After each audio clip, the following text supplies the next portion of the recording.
FOMO. My name is Patrick J. McGinnis, and I'm a FOMO Sapiens. And since you're here, I'm going to bet that you are too. And when you're like us and Monday comes around, you don't dread the new week. No, you wake up every Monday morning knowing that this week might just be the best one yet. This is FOMOnday, the snackable show that starts your week right with hot takes, life hacks, listener mail, and even some FOMO therapy.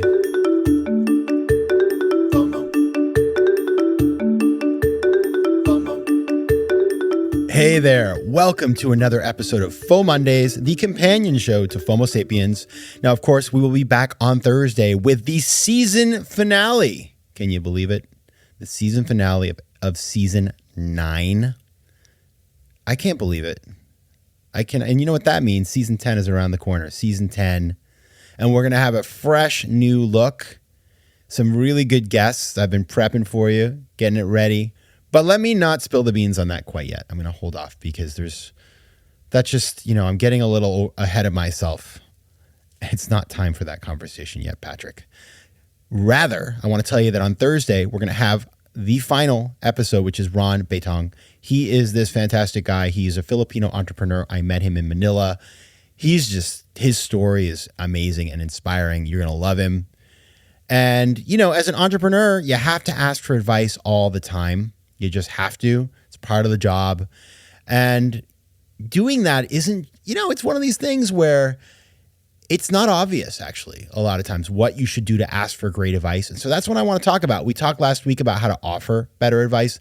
This week's about how to sort of figure out how to ask for advice better. Because what happens is if you don't have a precise strategy, you don't ask the right question, you don't ask in the right way, you may not get what you want. And what I've learned a lot of times is if you don't ask in a way that is, well thought out, people just don't care. They don't want to help, or they just get a little overwhelmed, or, people get put on the spot. So that is our goal today.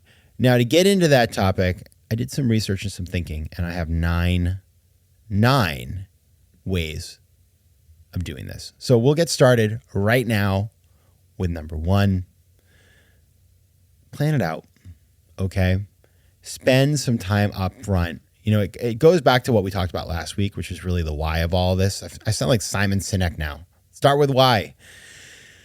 But, Simon's right about that. You have to know what you're trying to do, and you have to have a strategy and a map. Think through in your mind, what is the problem I'm trying to solve? What is holding me back? Where am I today? Where will I like to be in the future? What are some of the pathways? Where am I getting stuck? Where am I getting blocked? What kind of help do I need? It's like going on a trip, right? You have to have an itinerary, within reason. You have to book the hotel. You don't have to have a super precise plan for this, of course, because you don't know. It's like when I go on a trip, I don't plan it all in a minute, but you have to have a sense of what you want to see on the journey. And the same goes for this. So the more time you spend, it can be just a few minutes. It doesn't need to be 17 hours, by the way, but just jot it down, make a couple notes. You will be better prepared to have a conversation that has meaning, which is what you want to do. Number 2, be ready to talk about your goal.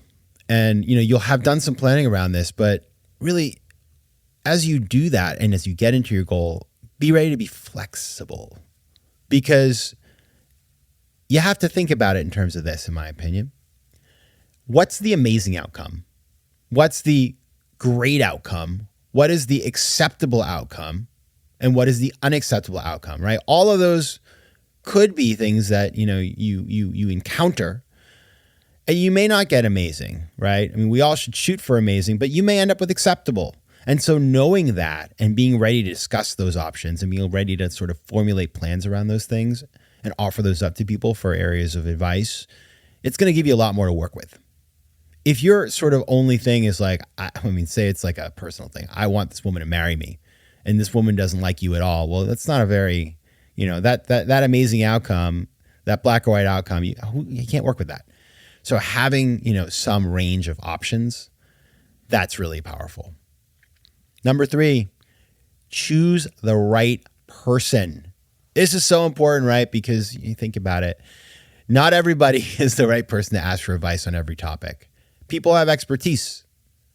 And some people just aren't going to be very helpful because they're just going to tell you what they think and not allow you to be part of the conversation. As we talked about last week, the co-creation, that's where the magic is. Having somebody just tell you what to do. Yeah, I mean, listen, that could be helpful, especially when you're trying to learn math or something. But it's important that you be part of the solution, the creation of the solution alongside this person, right? So finding somebody who is good at that makes a huge difference. Some people just are. Finding somebody who's empathetic. If you're dealing with an affair of the heart, not an actual affair. I mean, I hope not. But something that has a human dynamic to it, and you have a person with zero empathy, is that the right person? Probably not. So think about, what is the dynamic of the problem and who might be a good person because they have domain expertise, because they know you well, because they're impartial, stuff like that. All right, we are going to hit the rest of them after the break. So I will see you in a moment. FOMO. FOMO. All right, so we left off with number 3. We're moving on to number 4. This one is hard for me, I'll be honest. Listen more than you talk. Although I will say, people have said to me that I don't talk too much during FOMO Sapiens episodes, that I listen, which I appreciate. If you don't feel that way, let me know. I'm open for the conversation. But this is really important. When you are asking for advice, it's really important to be in a place of listening, really ready. And what happens sometimes is we start telling our problem and we get all fired up and then we just keep going and going and going. And so the person who's supposed to be offering the advice may shut down or just stop listening. That's not a place you want to be. So allow them to ask you stuff. Just say, listen, I'm going to tell you the quick and dirty up front, but maybe the best way to do this is for you to ask me some questions so you can better understand the elements that you would find helpful. That's powerful. Very powerful. Doesn't work with everybody, but if you are doing a conversation with a person who, is curious and wants to help, it can be a very powerful way to be efficient, to get to the root of the cause of what's going on, to come up with better solutions. So listen more than you talk. Very powerful way to ask for advice. Number 5. This one is a little obvious, but I think it's, important to know, which is to just get a couple perspectives, right? A couple of people. Now, this is always valuable, especially if, you're asking for, I remember one time I had this interesting dilemma where I had invited, I was introduced to this woman and I didn't know her, but we had friends in common. She wanted to meet for something and I was busy that day. So I said, hey, why don't you just swing by the house? We can have a coffee here. I don't really have time to go out. Or if you really want, we can go to a coffee shop. And she actually never showed up. She said she couldn't make it. And I found out later that she didn't feel comfortable coming to my apartment, which I super get. I mean, I just didn't occur to me, right? Because I had no nefarious plans. I was just trying to save time. And I asked a couple of people about it. And the more people I asked, I got different perspectives. Some people were like, that's weird. But women in particular told me, yeah, I totally get why she didn't come to your house. So I felt that I learned something there. And I, by the way, I never did that again. I definitely, just meet at a coffee shop. That's an easier place where everybody can feel good and comfortable. That was a good learning. And so that's important. The other thing though, the other flip side of this is you don't want to canvas. And this is the thing, indecisive people, they'll ask a million people for advice. And guess what happens? You just get tied up in a circle. You're like chasing your own tail. So do avoid that. Number 6, when you are uncomfortable in this advice process, when you're asking and you just feel uncomfortable, do know that is the place you want to be in, actually. That's where the hard work is happening. So you are benefiting, even though it can feel icky. So that is the part to lean in. And I know that sounds really uncomfortable, but it's true. Number 7, decide on what kind of action item you want. Do you just want to flesh something out? Or do you actually want an action? Okay. Do you want to have a next step? Because if you do, then it's important that you own that and that you also ask the person who's advising you, maybe if they can help you by being accountable, being your accountability partner. calling you up and saying, did you do it?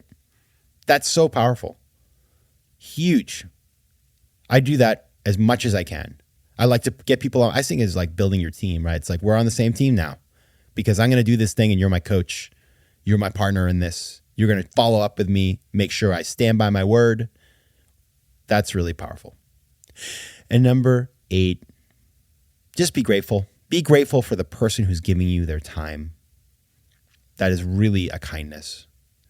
And, you know, it's not hard to find people who will help you, but somebody who really puts the thought into it, it can be incredible. I've had friends who give me advice. I'm sure you have too. I remember what they told me years later, the really good ones. So be grateful because this can be a huge unlock for you. That's how to ask for advice. Now, if you have thoughts, opinions, disagreements, tell me about it.